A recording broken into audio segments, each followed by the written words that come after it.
Halo Bapak Ibu Guru hebat dimanapun berada. Perkenalkan, nama saya Iwayan Surya Negara SPD, CKP Angkatan 6 dari SD Negeri 1 Kesiut.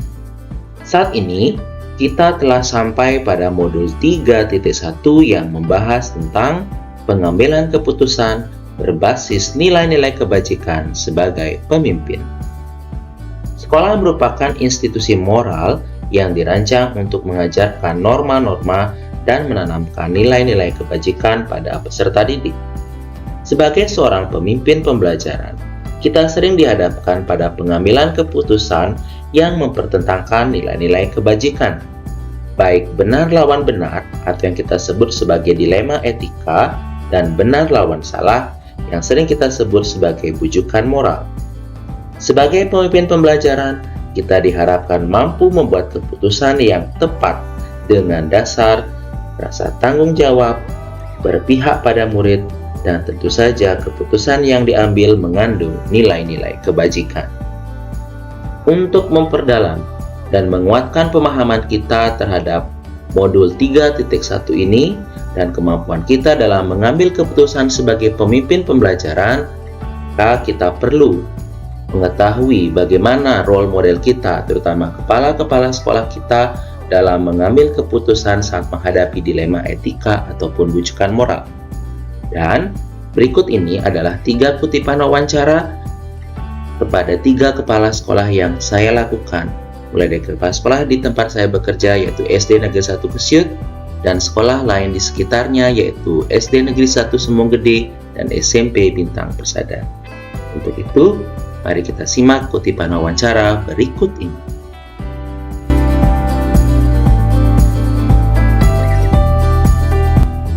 Selamat pagi Bu. Terima kasih Niki waktunya yang mengganggu waktunya. Jadi yang mohon izin hari ini untuk melakukan kegiatan wawancara. Wawancara Niki berhubungan dengan penanganan studi kasus yang dilakukan di sekolah terkait dengan dilema etika dan juga rujukan moral yang mungkin ada di sekolah Niki dan bagaimana kiat-kiat Ibu selaku kepala sekolah dalam menanggulangi jika terjadi dilema etika di sekolah. Baik Pak Wayan, terima kasih yang pernah dihadapi di sekolah. Nah, caranya saya mengidentifikasi kasus. Nah, artinya di sekolah ada suatu kasus, kemudian saya cari kebenaran dulu itu kasus tersebut benar tidak, dengan menanyakan siapa yang terlibat dalam kasus tersebut, kemudian cari teman lain. Baik Bu Vicky, untuk pertanyaan kedua, selama ini bagaimana Ibu dalam menjalankan pengambilan keputusan di sekolah, terutama seperti yang Ibu sampaikan tadi kan ada kasus-kasus yang memiliki kepentingan yang sama. Ya, baik. Nah, ada munculnya suatu kasus untuk mengambil keputusan itu sudah jelas itu seperti tadi yang saya bilang, saya identifikasi dulu kasus itu, apa penyebabnya, kemudian siapa yang terlibat, kemudian keputusan yang saya ambil itu yang pertama tidak nanti merugikan kedua belah pihak, baik yang mempunyai kasus. Nah, sekarang dalam mencari keputusan yang Ibu buat untuk kedua belah pihak yang berkasus dalam sebuah dilema etika, kira-kira langkah-langkah atau prosedurnya dari awal sampai akhirnya Ibu bisa membuat sebuah keputusan untuk kedua belah pihak ini seperti apa? Langkahnya pertama saya identifikasi dulu, kemudian siapa yang terlibat dalam kasus tersebut, kemudian apa penyebabnya. Nah, setelah itu saya kumpulkan semua teman-teman guru, kemudian ceritakan masalahnya secara runtut, kemudian minta pertimbangan pada teman-teman bagaimana penyelesaiannya. Niki, pertanyaan selanjutnya. Ya. Dari langkah-langkah yang Ibu ambil Niki, hal apa saja yang selama ini Ibu anggap efektif dalam mengambil keputusan dari kasus-kasus dilema yang seperti tadi, ada keputusan yang sama-sama benar kira-kira, jadi yang paling efektif kira-kira apa? Ya, baik. Begitu muncul kasus, ya, kemudian saya eh, cari fakta-faktanya, apa penyebabnya, kemudian sesegera mungkin itu saya selesaikan. Artinya tidak menunda dia. Dari apa yang disampaikan tadi tentang penyelesaian kasusnya, nah sekarang pasti kan ada tantangan dalam sebuah penyelesaian kasus. Iya, betul. Entah itu ya kasus berat atau kasus yang ringan sehari-hari. Kira-kira Ya. hal-hal apa saja yang selama ini yang menurut Ibu menjadi tantangan dalam pengambilan sebuah kasus, terutama yang ada dilema etikanya, jadi sama-sama benar kedua belah ini. Iya, baik. Jadi tantangan saya ini terutama perasaan ini Pak Wayan. Kan ada di sana ada rasa tanggung jawab, ada rasa empatinya, ada rasa regulasinya, aturan-aturan.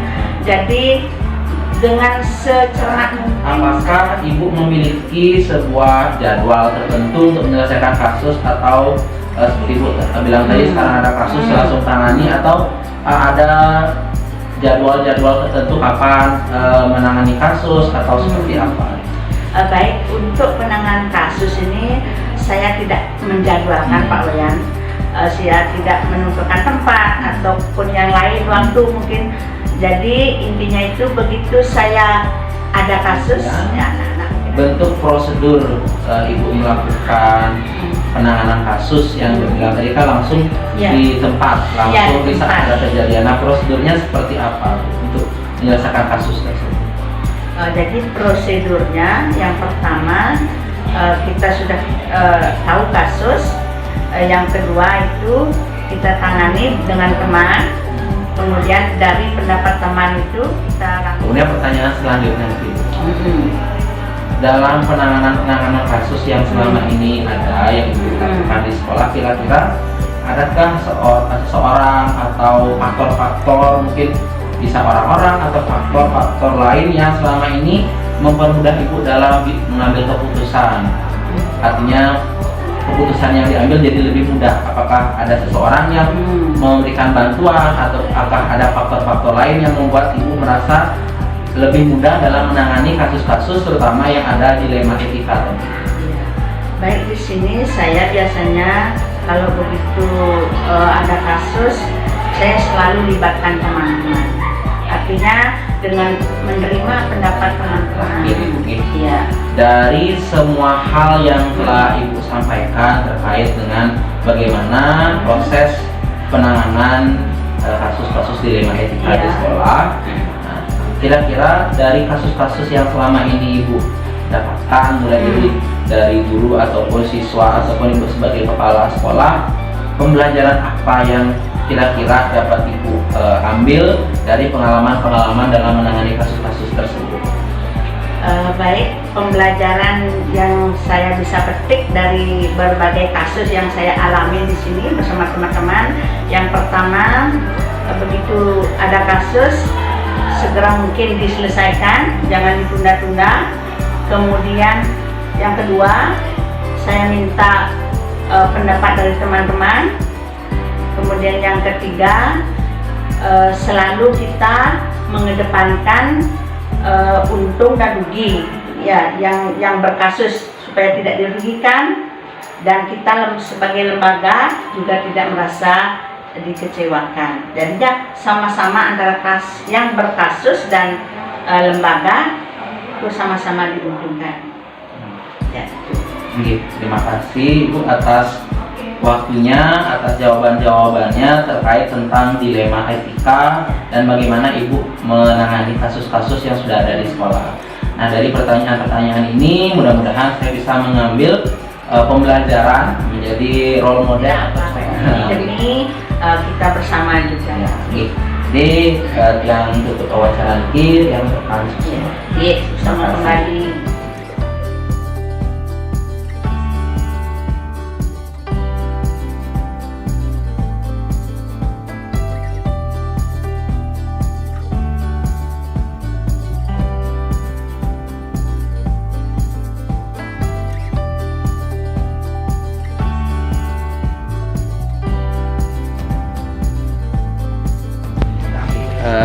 Swastiastu Bu.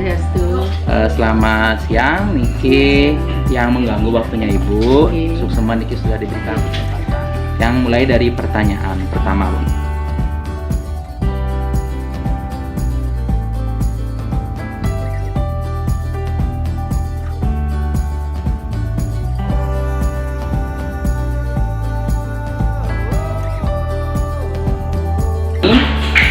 Di sekolah ini, bagaimana Ibu selaku kepala sekolah MIKA mengidentifikasi?